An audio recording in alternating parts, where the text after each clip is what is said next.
Hello student, आपका ई board classes में स्वागत है। कैसे हैं आप लोग? आज हम अपने नेम रिएक्शन का भाग नंबर 8 करने जा रहे हैं और जो आज का हमारा टॉपिक है वो है हुन से डीकर अभिक्रिया, जो किसी भी एग्जाम के लिए वेरी वेरी इंपॉर्टेंट है।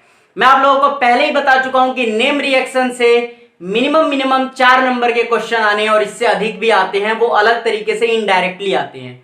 तो आप लोग नेम रिएक्शन पे अपना वर्क करते चलिए, अच्छे से मेहनत कीजिए।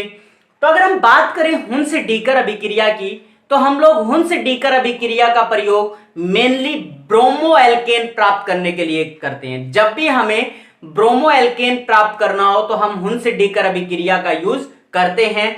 दूसरा पॉइंट है, हुन से डीकर अभिक्रिया के द्वारा कभी भी आइडो एल्केन प्राप्त नहीं होता है और क्लोरो एल्केन की मात्रा बहुत ही कम प्राप्त होती है। तो इसलिए मैंने आप लोगों को बताया मेन प्रोडक्ट हमारा है ब्रोमो एल्केन।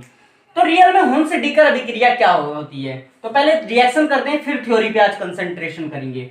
इसमें क्या होता है, हम लेते हैं वसीय अम्ल। वसीय अम्ल का आप लोग सूत्र याद रखो, RCOOH जो होता है हमारा वसीय अम्ल होता है, इसे कार्बोक्सिलिक अम्ल भी कहते हैं।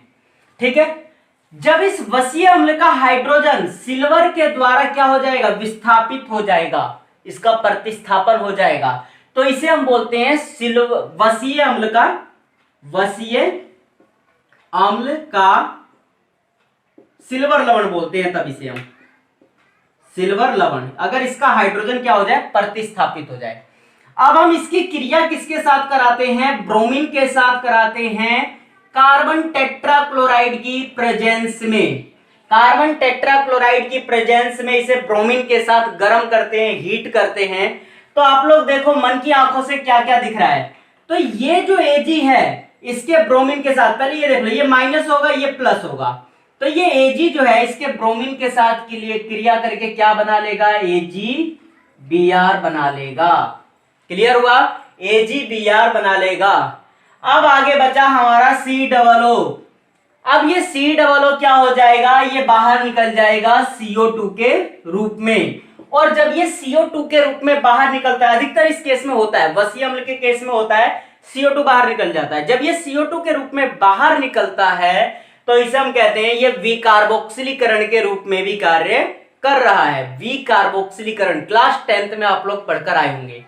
अब आप लोग जरा सोचो क्या बचा, तो हमारा R बचा और क्या बचा, हमारा Br बचा। इसे देखो R बचा, यहां से एक ब्रोमीन बचा, इसे हम क्या कहेंगे, ब्रोमो एल्केन बोलेंगे।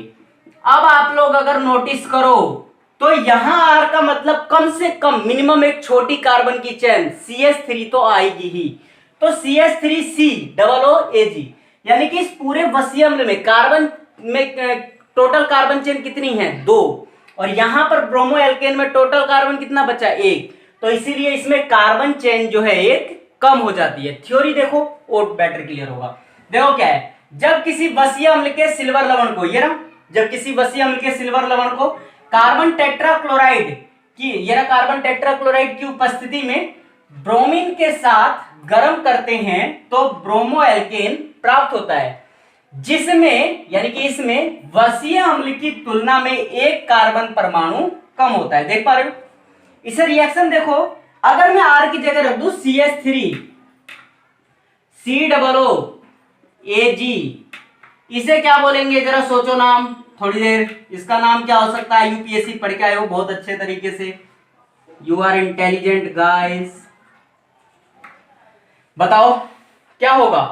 तो आप लोग देख पा रहे हो यहां पे AgBr निकल जाएगा, प्लस क्या हो जाएगा, ये COO यानी कि CO2 बाहर निकल जाएगा, और क्या बचेगा हमारा CH3 सिंगल बॉन्ड Br, क्या हो जाएगा, ये ब्रोमो मेथेन।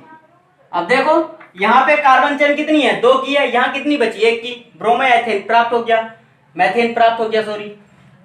इसका नाम क्या होगा, सोचा कुछ, इसका नाम होगा सिल्वर देखो मैथ एथेनोएट। आप लोगों को मैं IUPAC बाद में कभी सिखाऊंगा, अभी तो नहीं। तो ये था हमारा हुन से डीकर अभिक्रिया। अगर आपको वीडियो पसंद आए तो लाइक, सब्सक्राइब एंड शेयर जरूर करें। धन्यवाद।